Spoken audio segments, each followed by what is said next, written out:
अब हम बात करेंगे कि यहाँ पर जो लिथियम है वो स्पेशल क्यों है, लिथियम की स्पेशलिटी क्यों है। मैंने थोड़ी देर पहले आपको लिथियम के बारे में कुछ स्पेशल चीज बताई थी, बट अपने को ये जानना है कि लिथियम इतना स्पेशल क्यों है, क्या खास है लिथियम में, क्यों इतना शान पट्टी करता है लिथियम। तो देखो लिथियम है ना, उसकी स्पेशलिटी रीजन क्या है, सबसे पहले तो रीजन है कि भैया उसका साइज बहुत छोटा होता है। लिथियम पूरे ग्रुप में, ग्रुप नंबर 1 की बात करें, ग्रुप नंबर 1 में सबसे छोटे साइज का होता है। और क्योंकि इसका साइज सबसे छोटा होता है तो इसकी पोलराइजिंग पावर फजान रूल के हिसाब से सबसे ज्यादा होती है, हाईएस्ट पोलराइजिंग पावर होती है अपने ग्रुप में। समझ में आया। और हाईएस्ट पोलराइजिंग पावर है, साथ ही साथ इसकी आयनाइजेशन एंथैल्पी भी हाई होती है, और इलेक्ट्रो पॉजिटिव कैरेक्टर इसका बहुत ही लो होता है। तो हर चीज मायने रखती है, इसकी स्मॉल साइज, इसकी पोलराइजिंग पावर, इसकी आयनाइजेशन एंथैल्पी, इलेक्ट्रो पॉजिटिविटी भी इसकी कम होती है। फजान रूल के हिसाब से कोवलेंट कैरेक्टर वाले कंपाउंड बनाता है, ये स्पेशलिटी है इसकी। समझ में आया। अब अपन यहां पर बात करते हैं कि क्या लिथियम बाकियों से अलग क्यों है, लिथियम बाकियों से अलग क्यों है, लिथियम जो है वो स्पेशल कैरेक्टर रखता है, ये बाकियों से अलग क्यों है। Are you getting my point. तो ये क्वेश्चन है हमारे सामने कि बाकियों से अलग क्यों है। ठीक है, तो उसके बारे में हम लोग बात करते हैं, वाई दिस इज अलग फ्रॉम बाकी। क्या अंग्रेजी बोली है, मतलब वाह वाह वाह वाह वाह। तो हम चलते हैं, मैं आपको बताता हूं ये बाकियों से अलग क्यों है। ठीक है, तो अब हम चलते हैं आगे। सबसे पहले तो हम बात करते हैं यहां पर स्पेशली, अगर बाकी मेटल्स को पानी के साथ रिएक्ट करवाओगे तो वो बनाते हैं मेटल हाइड्रोक्साइड। लिथियम भी यही करता है, लिथियम पानी के साथ रिएक्ट कराओगे तो वो भी लिथियम हाइड्रोक्साइड ही बनाता है, लेकिन बाकी मेटल के जो हाइड्रोक्साइड होते हैं वो स्ट्रॉन्ग होते हैं। समझ में आया, बाकी मेटल के हाइड्रोक्साइड स्ट्रॉन्ग होते हैं, लेकिन अगर आप देखोगे लिथियम वाला, लिथियम का हाइड्रोक्साइड वीक होता है। ये बहुत इंपॉर्टेंट कैरेक्टरिस्टिक्स है, आपको ध्यान रखनी है।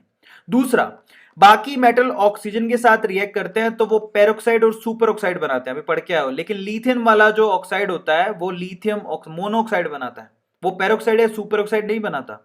समझ में आ गया, इसलिए लिथियम थोड़ा बिरला है, लिथियम थोड़ा अलग है। अच्छा, और क्या खास बात है, और खास बात यह है कि बाकी मेटल जब हाइड्रोजन के साथ रिएक्ट करते हैं तो मेटल हाइड्राइड बनाते हैं जो कि अनस्टेबल है, जो कि अनस्टेबल है।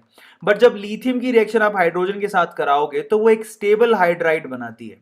Now this is really very interesting, lithium hydrogen के साथ रिएक्ट करके एक स्टेबल हाइड्राइड बनाती है। लिथियम का हाइड्राइड बाकियों से ज्यादा स्टेबल होता है, ये आप लोग ध्यान रखना, लिथियम का हाइड्राइड बाकियों से ज्यादा स्टेबल होता है। अब हेलोजन की बात कर लेते हैं ना, if we talk about halogen, तो बाकी मेटल है जो हेलोजन के साथ रिएक्ट करके एमएक्स बनाते हैं, यानी कि मेटल हाइड्राइड बनाते हैं, लेकिन खास बात ये होती है वो मेटल हाइड्राइड इनसॉल्युबल होते हैं, मतलब घुलते नहीं है पानी के अंदर। लिथियम का जो हेलाइड होता है वो सॉल्युबल होता है। तो आप लोग याद रखोगे, बाकी के हेलाइड घुलते नहीं है, लेकिन लिथियम का हेलाइड घुलता है। समझ में आ गया, घुल जाता है, ये बहुत इंटरेस्टिंग चीज है। चलो अब हम लोग पढ़ेंगे diagonal relationship in lithium and magnesium. तिरछा संबंध बोलते हैं इनको, क्या बोलते हैं हिंदी में, इनको बोलते हैं तिरछा संबंध। ठीक है, so this is also called diagonal relationship, तिरछा संबंध कहा जाता है इनको। तो चलो, तिरछा संबंध किस किस में होता है, सबसे पहले तो आपको बता देता हूं, तिरछा संबंध यहां पर लिथियम और मैग्नीशियम में होगा, इसके अलावा बरीलियम और एल्यूमिनियम में भी देखने को मिलेगा। समझ में आ गया, ज्यादातर हम इनकी स्टडी करते हैं, बट बोरॉन और सिलिकॉन और कार्बन और पोटेशियम में भी होता है, इनमें आपस में संबंध है, तिरछा संबंध यानी कि डायगोनल रिलेशनशिप है। ठीक है, सो ये क्या है, ये तिरछा संबंध, ये डायगोनल रिलेशनशिप लिथियम और मैग्नीशियम की बहुत सारी प्रॉपर्टी मैच करती है। इनफैक्ट इनका जो एटॉमिक साइज होता है ना वो भी ऑलमोस्ट सिमिलर होता है, तो मैं आपको बताता हूं। सबसे पहले तो अगर हम बात करें लिथियम और मैग्नीशियम की डायगोनल रिलेशनशिप की, कि इन दोनों में कैसा तिरछा संबंध है, नैतिक है या अनैतिक है, उसको हम लोग चेक करेंगे।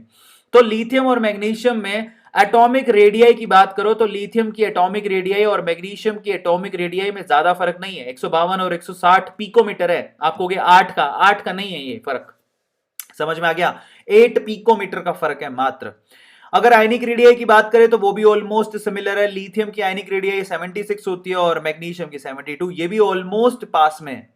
पोलराइजिंग पावर की बात करो तो पोलराइजिंग पावर लिथियम की 1.7 है और मैग्नीशियम की 3.9 है, यहां पर ये मिसमैचिंग है, यहां पर मैच नहीं हो रहा है। बट इलेक्ट्रोनेगेटिविटी की बात करो तो लिथियम की इलेक्ट्रोनेगेटिविटी 1 होती है, जबकि मैग्नीशियम की इलेक्ट्रोनेगेटिव 1.2 होती है, ये सिमिलर है, ऑलमोस्ट पास में है।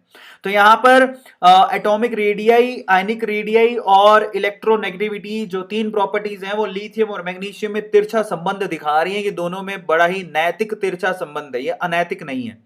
अब हम यहां पर कुछ एक सिमिलैरिटी को चेक करते हैं कि लिथियम और मैग्नीशियम में बेसिकली सिमिलैरिटी होती किस बात की है, तो मैं आपको वो समझाता हूं। देखो मजे की बात, अगर हम लोग यहां बात करें लिथियम के हाइड्रोक्साइड की तो वो वीक होता है, मैग्नीशियम का हाइड्रोक्साइड भी क्या होता है, वीक होता है।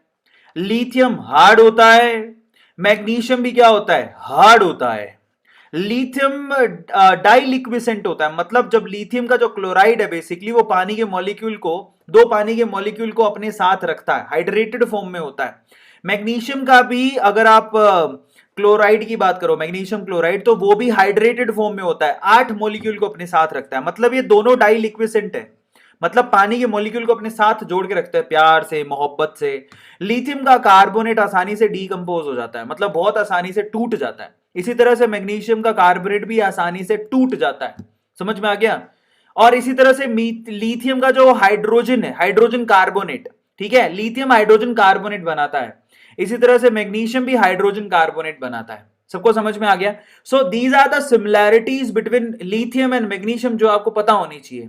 ठीक है।